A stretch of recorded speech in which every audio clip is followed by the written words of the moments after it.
please welcome Jake Kaiser. So Jake is 23 years old, got that young heart in him. Funny thing about this is he asked for this. So we were having a hard time finding Clark a fight. Jake, unfortunately, he has this curse. He goes through 2 or 3 fighters every fight card that drop off on him. And so he was like, well, hey, I'll kickbox Clark. He's like, I know he's a great wrestler and a great ground guy. He's like, let's test those hands. I said, all right, let's see. And then that's how this match came about. So Jake has a chance here to really prove something too, because even if it is just kickboxing, that's still one of the champions. I think, again, we have 2 champions at 170. Clark got hurt. He never lost the belt, so he's still considered a champion, but Hiley's our current champion. Hiley versus Clark is the fight we're going to want at some point, obviously, so we can see who the real champion is. But Jake has a chance to make a statement against a champion. Did he say why he wanted to do kickboxing instead of MMA? Yes, because he knows Clark's a beast on the ground. He wanted to see if Clark had a weakness. Okay, he strictly wanted. Okay. Yeah, he did. No, yeah, Jake said, yeah.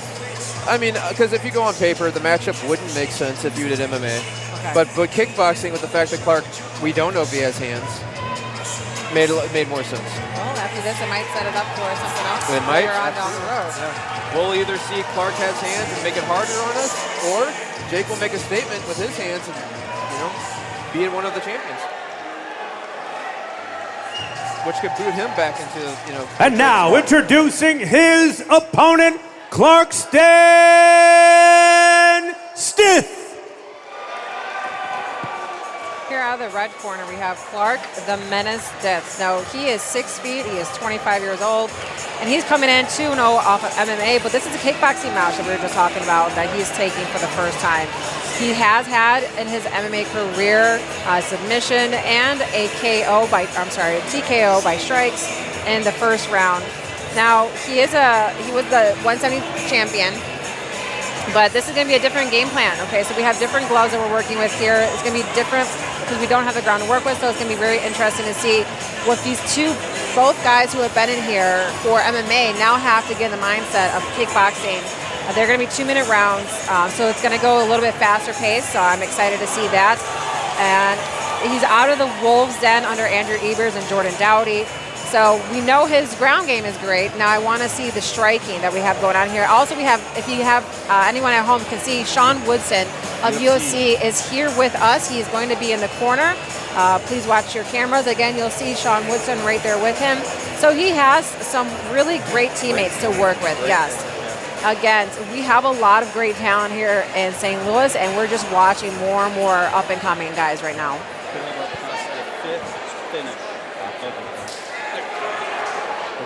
From Bally Sport Live, NFA 14 continues with kickboxing at a contract weight of 175 pounds. Set now for 3 2-minute rounds, sponsored by HKA USA, Combat Sports Equipment.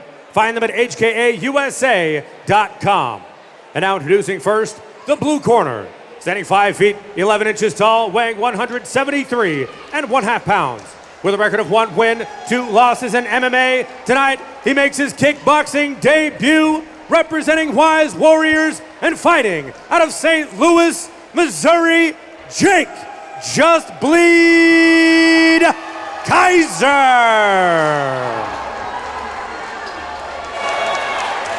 And now introducing his opponent across the cage, fighting out of the red corner.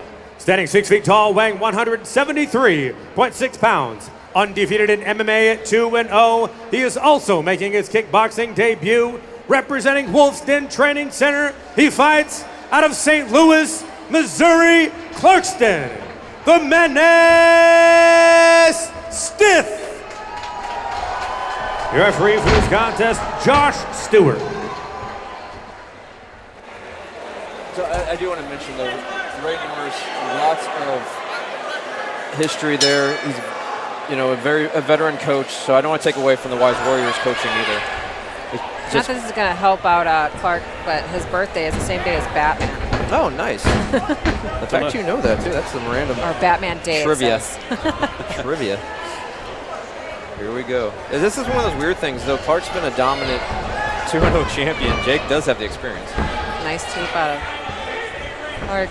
He's cutting him off really nicely. This is what I want to see when I'm watching kickboxing. Nice body shot. Down the pipe. He's really taking those shots. It's really calm, too. Jake needs to get off that cage. I need Jake needs to switch it up a little bit here. He's getting stuffed in every shot he wants to do, and it's definitely showing for Clark. One thing I don't like is when a striker hops, because you can time that. Ooh, nice. Nice check.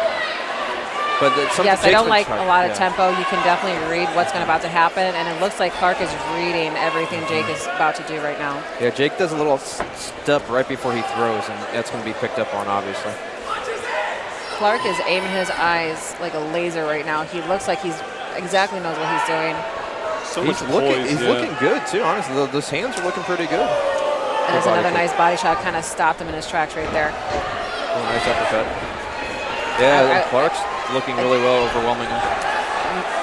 Nice attempt out of that right hook, but I need Jake to set it up a little bit more. It looked like maybe a low shot. He's shaking it off. Sportsmanship.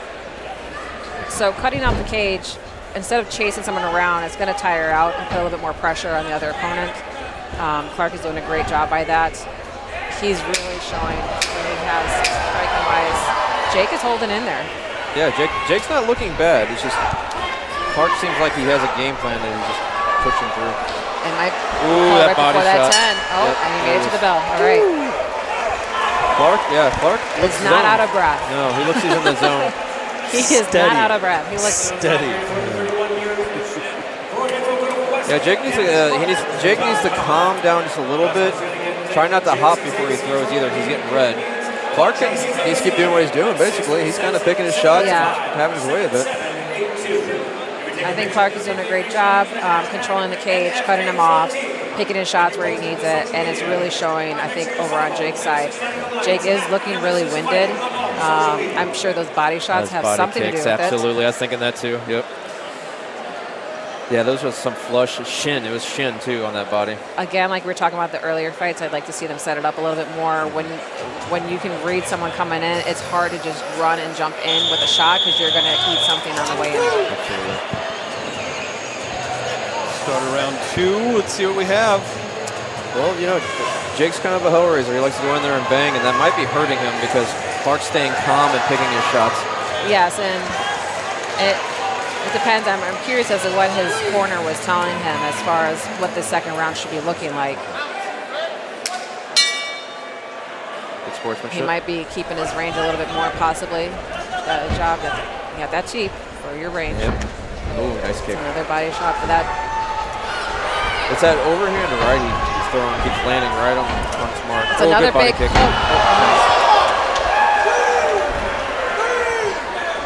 Incredible kick to the body to start that sequence.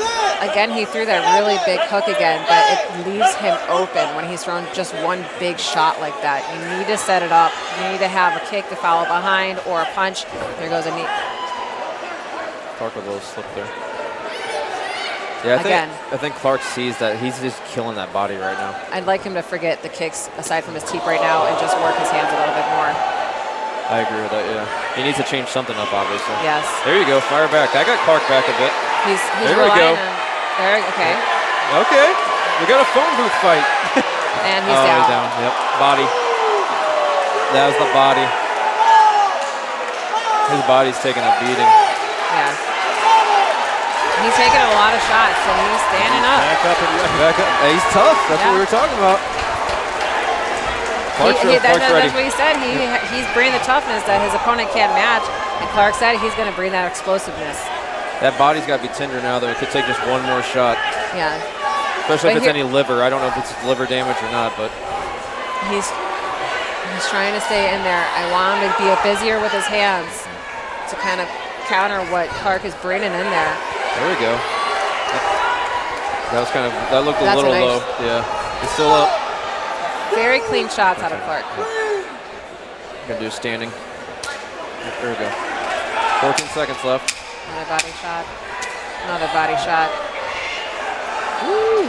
Clark knows what's working for him. Yeah, it looks like Jake's just trying to survive to get to his corners at this point. Yes. And you can see how red his arm is. Just because it's not hitting the body doesn't mean it's not hurting that left arm of his, which could totally change the fight as well. Karen, what are you telling Jake as soon as he sits down? I want him. So when you're a little bit more tired like that and you're throwing those kicks, you're throwing them to like kind of say, get away from me.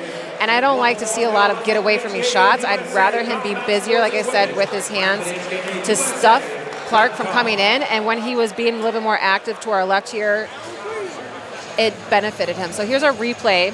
Those nice, clean uppers that dropped him right there.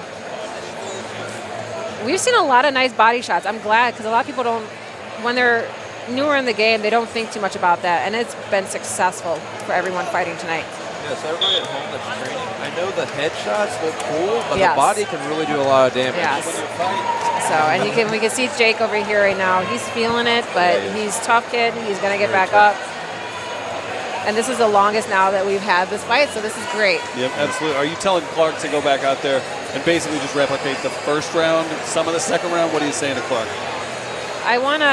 You can definitely telegraph what's going on with Jake. He's tired enough that you can see what's about to happen, so I'd like to see maybe a little bit head movement out of Clark if you have that kind of opportunity, because if Jake can get his hands moving. Oh, they called it. They called it, yep. All right. Well, great job to both good, guys. yeah. But Clark definitely had those clean shots, and it paid off.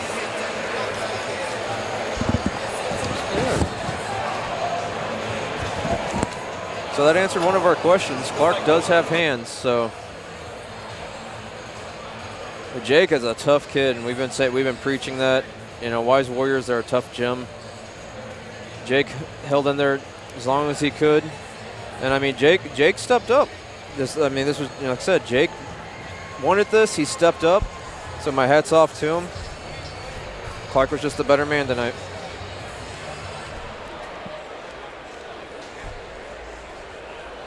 So we'll get up for our official. Ladies and gentlemen, at the end of the second round, the blue corner could not continue. Therefore, your winner by doctor stoppage, Clarkston, the Menace Stith.